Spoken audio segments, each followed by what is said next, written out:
The geopolitical chessboard in the nightmarish reality of the Middle East has now been set for a fateful confrontation.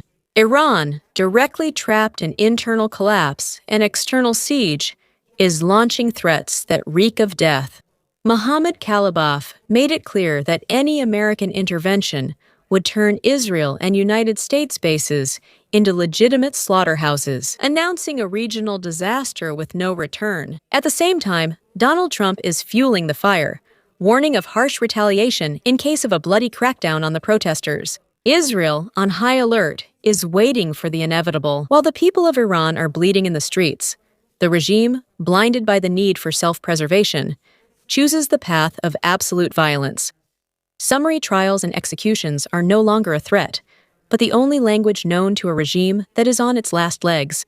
History seems to have already condemned the region. If freedom comes, it will be paid for with the price of absolute blood, while the United States is preoccupied with Venezuela and Greenland. Uprising of the Iranian people against the Cafestodos. Syrian government forces, with the support of Turkey, are attacking Syrian Democratic Forces, Kurdish forces in Aleppo. The security force affiliated with the Syrian Democratic Forces, led by the Kurds. She stated that Turkish Bayraktar drones are supporting a military operation by the Damascus government in Aleppo, as the fighting continues for the fifth day. The claim appeared in a statement published by the Syrian Democratic Forces on X and was attributed to the internal security forces affiliated with the Syrian Democratic Forces in Aleppo, according to the Turkish media outlet. The statement said that the clashes in Souk Masoud were intense and ongoing, and claimed that the forces allied with the Syrian Democratic Forces destroyed 2 armored vehicles belonging to the Syrian army during what it described as urban warfare to repel advance attempts.